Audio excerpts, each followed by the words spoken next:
ज्ञानतिमिरन्दस्य ज्ञानाञ्जनशलाकया चक्षुरुन्मिलितं येन तस्मै श्रीगुरुवे नमः। नमो विष्णुपादाय कृष्णपृष्ठाय भूतले श्रीमते भक्तिवेदान्तस्वामिनिति नामिने। नमस्ते सरस्वतीदेवे गौरवाणी प्रचारिणे निर्विशेषशून्यवादी पाश्चात्यदेशतारिणे।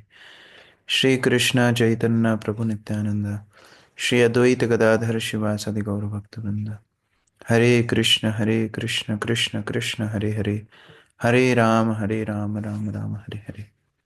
श्रील प्रभुपाद की जय, समवेत भक्तवृंद की जय। कल कौन से श्लोक तक हो गया था? तो जी 46 तक हो गया था, 47 से स्टार्ट करना है। ओके, तो हम लोग हंस गुह्य प्रार्थनाएं पढ़ रहे हैं। दक्ष प्रजापति की प्रार्थनाओं से प्रसन्न होके भगवान प्रकट होते हैं, और प्रकट होके भगवान बहुत प्रसन्न होते हैं। इसलिए नहीं कि तपस्या के द्वारा भगवान को प्रसन्न किया जा सकता है या कोई और माध्यम से भगवान को प्रसन्न किया जा सकता है। मुख्य बात है कि भगवान ये देखते हैं कि दक्ष प्रजापति उनकी सेवा के लिए उनकी प्रार्थना कर रहा है। एक तो होता है अपने उद्देश्य को पूरा करने के लिए प्रार्थना करना, और एक है कि भगवान की इच्छा पूरी करने में, भगवान की सेवा करने में जो समस्याएं आ रही हैं या जो चुनौतियां आ रही हैं उनको सामना करने के लिए भगवान की प्रार्थना करना। तो इस प्रकार से दक्ष प्रजापति पे भगवान प्रसन्न होते हैं। श्लोक संख्या 47, यहाँ पर लगभग जो ब्रह्मा जी को भगवान ने चतुश्लोकी भागवत का ज्ञान दिया था, लगभग उसी तरह का ये श्लोक है। श्लोक संख्या 47। अहम एवासमेवाग्रे नान्यत् किंच तरम बहि, समज्ञान मात्रम अव्यक्तम प्रसुप्तम एव विश्वता। भूमिका कटारिया माता जी। इस विराट जगत की सृष्टि के पूर्व अकेला मैं अपनी विशिष्ट आध्यात्मिक शक्तियों के साथ विद्यमान था। तब चेतना प्रकट नहीं हुई थी, जिस तरह नींद के समय मनुष्य की चेतना अप्रकट रहती। हरे कृष्ण। तो जब सृष्टि का विध्वंस होता है, सारी जीवाएं सुप्त अवस्था में चली जाती हैं, तो भगवान बोल रहे हैं उस समय पर एकमात्र भगवान ही पूर्ण रूप से सक्रिय रहते हैं। तात्पर्य प्रफुल्ल प्रभु। अहम शब्द किसी व्यक्ति का सूचक है, जैसा कि वेदों में बतलाया गया है। नित्यो नित्यानाम चेतस्तो नाम। श्री भगवान असंख्य नित्यों में परम नित्य तथा असंख्य जीवों में सर्वोपरि व्यक्ति है। श्री भगवान ऐसे पुरुष है जिनका निर्विशेष पहलू भी है, जैसा कि श्रीमद् भागवतम 1.2.11 में कहा गया है। वदंती तत्त्व विदस्तत्वम यज्ञ ज्ञान मध्यम ब्रह्मोति परमात्मेति भगवान इति शब्दते। विद्वान अध्यात्मवादी जो परम सत्य को जानते हैं, इस अद्वैत वस्तु को ब्रह्म परमात्मा या भगवान कहकर पुकारते हैं। परमात्मा तथा निर्विशेष ब्रह्म का विचार सृजन के बाद उत्पन्न हुआ। सृष्टि के पूर्व एकमात्र पूर्ण पुरुषोत्तम भगवान विद्यमान थे, जैसा कि श्रीमद् भगवद गीता 18.55 में दृढ़ता पूर्वक घोषणा की गई है। श्री भगवान एकमात्र भक्ति योग द्वारा समझे जा सकते हैं। अंतिम कारण अर्थात सृष्टि के परम कारण पूर्ण पुरुषोत्तम भगवान है, जिन्हें केवल भक्ति योग से समझा जा सकता है। उन्हें चिंतन परक दार्शनिक मीमांसा या ध्यान द्वारा नहीं समझा जा सकता, क्योंकि ये सारी विधियां भौतिक जगत की सृष्टि के उपरांत अस्तित्व में आई। श्री भगवान का निर्विशेष तथा अंतर्यामी धारणा भौतिक रूप से कुछ न कुछ दूषित रहती है। इसीलिए वास्तविक आध्यात्मिक विधि भक्ति योग है, जैसा कि श्री भगवान ने कहा है, भक्तिया माम अभिजानाति। केवल भक्ति द्वारा ही मुझे जाना जा सकता है। सृष्टि के पूर्व श्री भगवान पुरुष के रूप में विद्यमान थे, जैसा कि यहाँ अहम शब्द से सूचित होता है। जब प्रजापति दक्ष ने उन्हें ऐसे पुरुष के रूप में देखा जो सुंदर वस्त्रों तथा आभूषणों से सुसज्जित थे, तो वस्तुतः उसे भक्ति के द्वारा उस अहम शब्द के अर्थ का अनुभव हुआ। तो हम समझ हर सकते हैं यहाँ भगवान ये भी सूचना दे रहे हैं, प्रभुपाद के तात्पर्य से जो समझ में आ रहा है, कि भगवान जो समग्र सृष्टि के स्रोत हैं, सृष्टि प्रारंभ या विध्वंस होने के समय भी एकमात्र भगवान ही अस्तित्व में रहते हैं। ऐसे भगवान को कोई भौतिक क्रिया के माध्यम से जाना नहीं जा सकता। वो तो जब स्वयं भक्त के सामने आ जाएं, जब स्वयं भक्त से प्रसन्न होकर के अपने आप को प्रकट कर दें, तभी भक्त उनका अनुभव कर सकता है। तो ये भक्ति का पथ बड़ा ही धैर्य का पथ है, जहाँ भक्त भगवान के ऊपर पूर्ण रूप से आश्रित रहता है और भगवान को प्रसन्न करने के लिए ही सेवा करता है। अरविंद प्रभु। हर व्यक्ति शाश्वत है, क्योंकि श्री भगवान कहते हैं कि वे सृष्टि के पूर्व अग्रे पुरुष रूप में विद्यमान थे और प्रलय के उपरांत भी विद्यमान रहेंगे। इसलिए श्री भगवान शाश्वत पुरुष हैं। इसलिए श्री विश्वनाथ चक्रवर्ती ठाकुर ने श्रीमद् भागवतम से निम्नलिखित श्लोकों को उद्धृत किया है। न चांतरन बहिर्यस्य न पूर्वम नापि चापरम पूर्वापरम बहिश्चांतर जगतो यो जगच्चय तम मत्वात्मजम व्यक्तम मर्त्यलिंगम अधोक्षजम गोपिको लूखले दामना बबंध प्राकृतम यथा। वृंदावन में श्री भगवान माता यशोदा के पुत्र के रूप में प्रकट हुए, जिन्होंने श्री भगवान को रस्सी से इस प्रकार बांध दिया जिस प्रकार सामान्य माता अपने भौतिक बालक को बांधती है। वस्तुतः श्री भगवान के रूप के बाहरी तथा भीतरी विभाग नहीं है, सच्चिदानंद विग्रह। किंतु जब वे अपने रूप में प्रकट होते हैं तो अज्ञानी लोग उन्हें सामान्य व्यक्ति समझते हैं। अवजानन्ति माम मूढ़ा मानुषिं तनुमाश्रितम। यद्यपि वे अपने निजी शरीर में आते हैं जो कभी नहीं बदलता, किंतु मूढ़ अर्थात अज्ञानी लोग सोचते हैं कि निर्विशेष ब्रह्म ने पुरुष रूप में आने के लिए भौतिक शरीर धारण कर लिया है।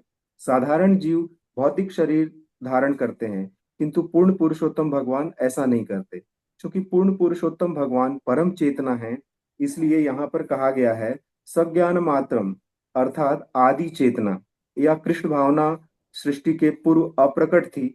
यद्यपि श्री भगवान की चेतना सबका उद्गम है। श्रीमद् भगवत गीता में श्री भगवान कहते हैं, ऐसा कोई समय नहीं था जब मैं या तुम न थे, या ये सारे राजा न थे, न ही भविष्य में हम में से कोई नहीं हो। इस प्रकार श्री भगवान भूत, वर्तमान तथा भविष्य में परम सत्य हैं। तो केवल शुद्ध भक्ति द्वारा भगवान को बांधा जा सकता है।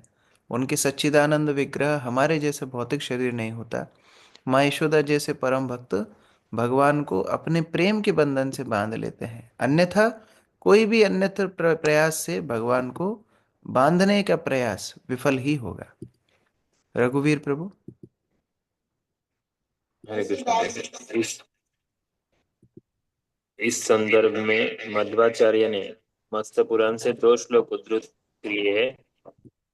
नानावर्णो हरिस्ते को बहुशीर्ष भुजो रूपात् सिद्धये तदन्यत्तु सूक्ष्म रूपम श्रिय विना असुप्त सुप्त इव च मिलिताक्षो अभवद्धरी अन्यत्रा नादरा विष्णो श्रीश्च लीनेव कथ्यते सूक्ष्मत्वेन हरोस्थानान् अल्लिनन् मन्यदपिष्यते। हर वस्तु का संहार हो जाने के बाद भगवान अपने सच्चिदानंद विग्रह के कारण अपने आदि रूप में रहते हैं, किंतु अन्य जीवों के शरीर भौतिक होते हैं। अतः पदार्थ पदार्थ में लीन हो जाता है और आत्मा का सूक्ष्म रूप भगवान के शरीर के भीतर बना रहता है।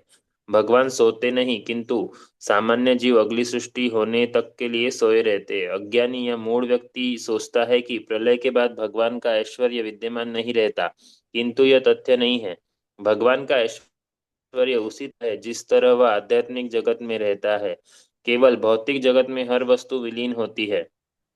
ब्रह्मलीन अर्थात परब्रह्म में लीन होना वास्तविक लीन या प्रलय नहीं है, क्योंकि ब्रह्म ज्योति में शेष बचा सूक्ष्म रूप भौतिक सृष्टि के होने पर पुनः भौतिक जगत में लौट आएगा और पुनः भौतिक रूप धारण करेगा। इसका वर्णन भूत्वा भूत्वा प्रलय के रूप में किया गया है।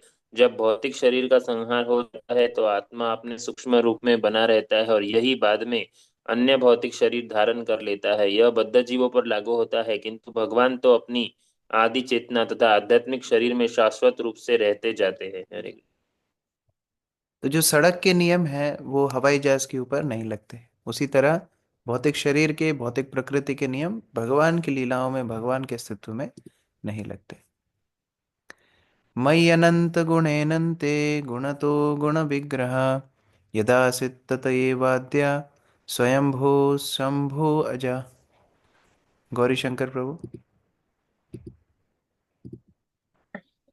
मैं आश्रम कि सागर हूँ इसलिए मैं अनंत या सर्वव्यापक के नाम से प्रसिद्ध हूँ।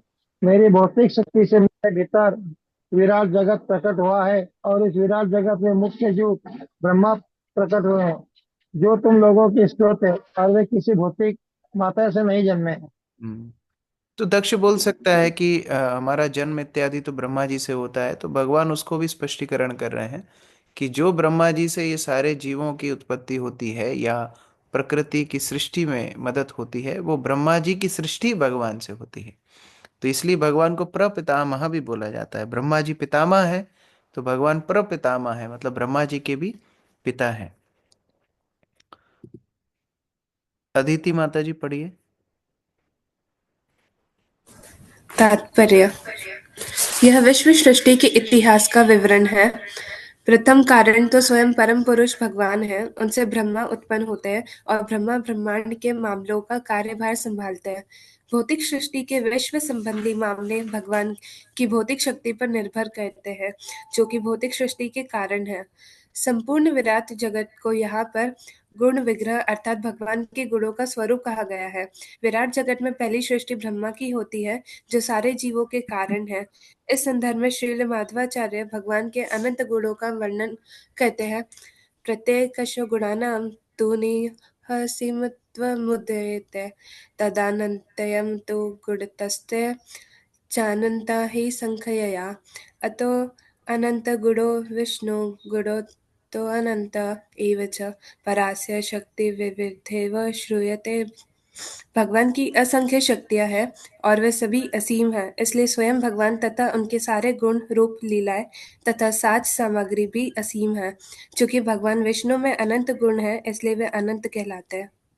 तो देखिए, एक महत्वपूर्ण बात यह है कि किस प्रकार भगवान की इस प्रकार अपने स्वयं का वर्णन करना वास्तव में हमारे लिए बहुत बड़ी कृपा है, क्योंकि हम अभी तक पढ़ रहे हैं भगवान को भगवान के द्वारा ही जाना जा सकता है।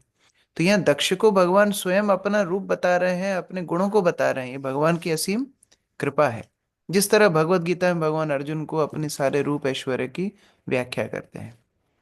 सा वै यदा महादेवो मम वीर्योपविमृतः मेनेखिलमिवात्मानम् उद्यतः स्वर्गकर्मणि अथ मे विहितो देवस्तपोतप्यत दारुणम् नव विश्वसृजो युष्मान् येन दावसृज विभो।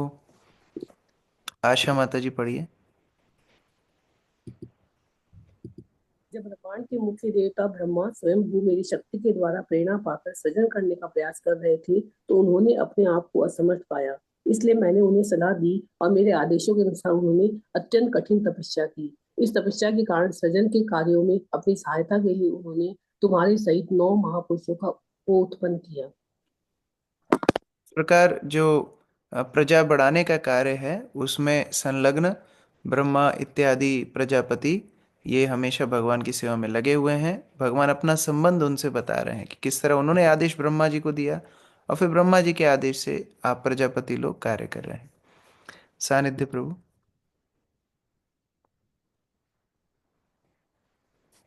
हरे कृष्ण। तात्पर्य। तपस्या के बिना कुछ भी संभव नहीं है, किंतु ब्रह्मा को उनकी तपस्या के कारण इस संपूर्ण ब्रह्मांड का सृजन करने के लिए शक्ति प्रदान की गई थी। हम जितनी ही तपस्या करते हैं, भगवत कृपा से हम उतने ही अधिक शक्तिमान बनते हैं। इसलिए ऋषभ देव ने अपने पुत्रों को सलाह दी, तपोदियम पुत्र येन सत्वम शुद्धये। भक्ति के देवी पद को प्राप्त करने के लिए मनुष्य को तपस्या में संलग्न होना चाहिए। ऐसा कार्य उसका हृदय शुद्ध होता है। हम अपने भौतिक जगत में अशुद्ध है, अतएव हम कोई अ, आश्चर्यजनक कार्य नहीं कर सकते हैं। किंतु यदि हम अपने जीवन को तपस्या द्वारा शुद्ध कर ले, तो भगवत कृपा से हम आश्चर्यजनक कार्य कर सकते हैं। इसलिए तपस्या बहुत महत्वपूर्ण है, जैसा कि श्लोक में बल दिया गया है। हम सामान्य बाह्य जगत में भी देखते हैं किस प्रकार जो स्पोर्ट्स के कोच होते हैं या कोई भी इस तरह बड़े काम के लिए कोई कोचिंग लेता है तो बड़ी तपस्या करता है। वो लोग ब्रह्मचर्य पालन करते हैं स्पोर्ट्स जब खेलते हैं, और उसके साथ में सुबह जल्दी उठना, किस तरह से नियमित रूप से प्रैक्टिस करना, कोच की बात करना, डाइट मेंटेन करना, वेट मेंटेन करना, बहुत तपस्या करते हैं। तो उसी तरह आध्यात्मिक मार्ग में भी जब हम तपस्या करते हैं तो उस तपस्या के बल से हम आध्यात्मिक उन्नति कर पाते हैं, क्योंकि तपस्या से गुरुजन प्रसन्न होकर हमें आगे प्रेरणा देते हैं, एम्पावरमेंट देते हैं। ये तपस्या वास्तव में निर्देश पालन करना है। विशेषता तपस्या मतलब जो निर्देश दिए गए हैं उनका पालन करना। एषा पांचजनसंगा दुहिता वै प्रजापते असिक्ने नाम पत्नीत्वे प्रजेशा प्रतिगृह्यताम। रानू माता जी। हरे कृष्ण प्रभु जी, धन्यवाद प्रणाम। हे पुत्र दक्ष, प्रजापति प्रचंड को असीन नामक पुत्र है, जिसमें तुम ही प्रदान करते हो, जिससे तुम उसी अपनी पत्नी के रूप में स्वीकार कर सके। तो भगवान दक्ष प्रजापति के विवाह की व्यवस्था कर रहे हैं, और वे विवाह करके आगे संतान उत्पत्ति कर सकते हैं। मिथुन व्यवाय धर्मस्त्वं प्रजा सर्गमिमं पुनः मिथुन व्यवाय धर्मिण्यां भूरिशो भविष्य भावी यस्यसि। धर्मपाल प्रभु। हे पुत्र, अब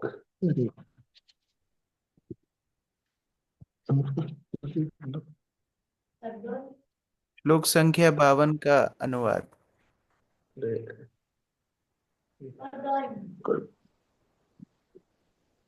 ठीक है, परमवीर प्रभु पढ़िए।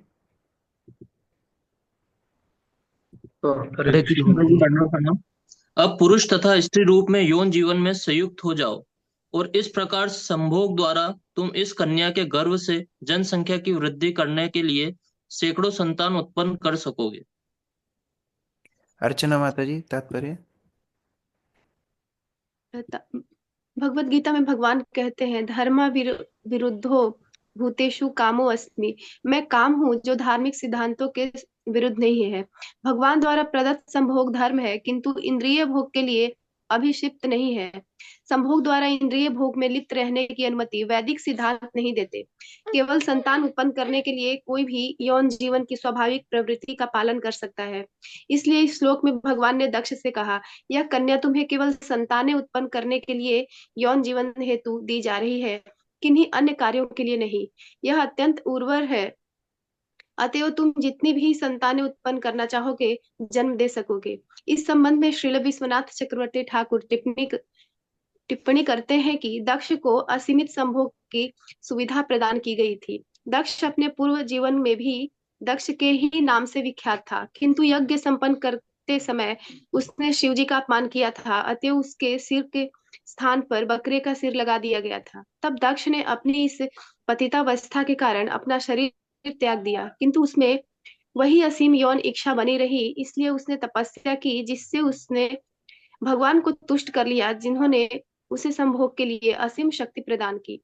यह ध्यान देना होगा कि यद्यपि संभोग की ऐसी सुविधा भगवान की कृपा से प्राप्त की जाती है, किंतु यह सुविधा बढ़े चढ़े भक्तों को, जो भौतिक इच्छाओं से मुक्त रहते हैं, अन्याभिलाषिता शून्यम, नहीं प्रदान की जाती। इस संबंध में यह ध्यान देना चाहिए कि यदि कृष्ण भावनामृत आंदोलन में लगे अमेरिकी लड़के तथा लड़कियां भगवान की प्रेमा भक्ति के परम लाभ को पाने के लिए कृष्ण भावनामृत में प्रगति करना चाहते हैं, तो उन्हें यौन जीवन की सुविधा में लिप्त होने से बचना चाहिए। अतः हम सलाह देते हैं कि मनुष्य को कम से कम अवैध संभोग से तो दूर रहना चाहिए। इसलिए यदि यौन जीवन के लिए अवसर आए भी तो मनुष्य को चाहिए कि एकमात्र संतान के लिए संभोग करने की परिसीमा को स्वेच्छा से स्वीकार करे, अन्य किसी कार्य के लिए नहीं। करदम मुनि को भी यौन जीवन की सुविधा प्रदान की गई थी, किंतु उन्हें इसकी रंच मात्र ही इच्छा थी। अतएव देवहूति के गर्भ से संतानें उत्पन्न करने के बाद करदम मुनि पूर्णतया विरक्त हो गए। तात्पर्य यह है कि यदि कोई भगवत धाम वापस जाना चाहता है तो उसे स्वेच्छा से यौन जीवन से बचना चाहिए। यौन को आवश्यकता अनुसार ही स्वीकार करना चाहिए, असीमित रूप में नहीं। किसी को यह नहीं सोचना चाहिए कि दक्ष ने असीमित यौन की सुविधा पाकर भगवान की कृपा प्राप्त की। अगले श्लोकों से पता चलेगा कि दक्ष ने पुनः अपराध किया। इस बार यह नारद के चरण कमलों पर था। इसलिए यद्यपि यौन जीवन भौतिक जगत का सर्वोच्च भोग है और यद्यपि भगवत कृपा से मनुष्य को यौन सुख का अवसर प्राप्त हो सकता है, किंतु इसमें अपराध करने की खतरा बना रहता है। दक्ष ऐसे अपराधों के लिए उन्मुख था। इसलिए सच सच कहा जाए तो उस पर भगवान की कृपा नहीं थी। मनुष्य को यौन जीवन के लिए असीम शक्ति पाने के लिए भगवान से कृपा की याचना नहीं करनी चाहिए। तो कोई भौतिक समृद्धि बढ़ती है तो इसको कभी भी भगवान की कृपा मान सकते हैं, लेकिन वास्तविक कृपा नहीं है। वास्तविक कृपा है जब भक्ति में वर्धन होता है, ये वास्तविक कृपा है। एक बार शिल प्रभुपाद बता रहे थे मॉर्निंग वॉक के समय, प्रभुपाद जी अपने भक्तों को बोलते हैं कि वास्तव में इस्कॉन में सब ब्रह्मचारी है। तो भक्त लोग विस्मित रह गए, ये प्रभुपाद क्या बोल रहे हैं। प्रभुपाद बोले हाँ, ब्रह्मचारी ब्रह्मचारी हैं, वानप्रस्थ ब्रह्मचारी हैं, सन्यास ब्रह्मचारी हैं, और गृहस्थ भी ब्रह्मचारी है। क्योंकि जो गृहस्थ केवल संतान उत्पत्ति के लिए संग करते हैं वो ब्रह्मचारी स्थिर पर ही है। तो फिर एक भक्त ने पूछा, प्रभुपाद ऐसे तो भौतिक जगत खत्म ही हो जाएगा, आप सबको इतने उच्च स्टैंडर्ड पे रख रहे हो। प्रभुपाद बोलते हैं यही तो मेरा उद्देश्य है, तुम सही समझ गए, भौतिक संसार को खत्म ही तो करना है, इसको चलाने चलाने की थोड़ी जिम्मेदारी हमारी है। त्वत्तोधस्तात् प्रजा सर्वा मिथुनी भूय मायया मदीयाया भविष्यन्ति हरिष्यन्ति च मे बलिम। प्रथम प्रभु। हरे कृष्ण प्रभु। जब तुम हजारों संतानों को जन्म दे चुकोगे तो वे भी मेरी माया द्वारा मोहित की जाती रहेंगी और तुम्हारी ही तरह संभोग में संलग्न होगी, किंतु तुम पर और उन पर मेरी कृपा के कारण वे भी मुझे भक्ति की भेंटें प्रदान कर सकेंगे। हरे कृष्ण। इस प्रकार भगवान वहां से अंतर्धान होते हैं। सुखदेव गोस्वामी ये अध्याय को अंत कर रहे हैं। श्री शुक वाच इति युक्त्वा मिष्टतस्तस्य भगवान् विश्वभावना स्वप्नोपलब्धधार्ता इव तत्रैवान्तर्धदे हरि। आशीष प्रभु। हरे कृष्ण प्रभु जी। श्री श्री सुखदेव गोस्वामी ने आगे कहा, जब संपूर्ण ब्रह्मांड के पूर्ण पुरुष हरि सामने इस प्रकार बोल चुके तो वे तुरंत अंतर्ध्यान हो गए, मानो वे स्वप्न में अनुभव की गई कोई वस्तु रहे हों। इस प्रकार श्री भागवतम के षष्ठ स्कंद के अंतर्गत प्रजापति द्वारा श्री भगवान से की गई हंस गुहा प्रार्थना नामक चौथे अध्याय के भक्ति विधान तात्पर्य पूर्ण हुए। तो श्रील प्रभुपाद जी बहुत विशेष बात इधर कह रहे हैं कि किस प्रकार ये वास्तविक कृपा नहीं है भगवान की जो अभी दक्ष के ऊपर हुई है। क्यों? क्योंकि अगले अध्याय से पता पड़ेगा वास्तविक कृपा कैसे पता पड़ती है कि व्यक्ति कोई महान व्यक्तित्व का संग प्राप्त करे या भगवान का संग प्राप्त करे और उनके जाने के बाद क्या करे, इससे पता पड़ता है कि उनके ऊपर कृपा कितनी है। तो यहाँ पर अभी दक्ष के सामने जब भगवान खड़े थे तो उसको रोमांच हो रहा है, तो गदगद हो रहा है, तो वह एकदम भगवत भक्ति में डूब गया है। लेकिन अब भगवान के जाने के बाद क्या करेगा, आगे जाके नारद मुनि को अपराध कर देगा। पिछले जन्म में भगवान शिव को अपराध किया, उससे सबक नहीं ले पाया, अभी फिर नारद मुनि को अपराध करेगा, नारद मुनि को श्राप दे डालेगा। तो इससे पता पड़ता है कि वास्तविक कृपा दक्ष के ऊपर नहीं हुई। तो इस प्रकार यदि किसी व्यक्ति के ऊपर वास्तविक भगवान की कृपा है, मतलब वो वैष्णवों को सम्मान करना सीखेगा, वैष्णवों से प्रेम करना सीखेगा और उनकी आज्ञा पालन करने के लिए हमेशा उत्सुक रहेगा। तो इसके साथ यहाँ पर ही समाप्त होता है। कल से हम अगला अध्याय पंचम अध्याय में प्रवेश करेंगे। आज बहुत विशेष दिन भी है। आज है श्रील भक्ति सिद्धांत सरस्वती ठाकुर का तिरुभाव दिवस। तो आज मंदिर में भी मेरी क्लास है, तो मैं अभी आज प्रश्नोत्तर नहीं लूँगा, हम लोग कल प्रश्नोत्तर लेंगे। हरे कृष्ण। श्रील प्रभुपाद की जय, श्रील भक्ति सिद्धांत सरस्वती ठाकुर की जय, श्रीमद् भागवतम की जय।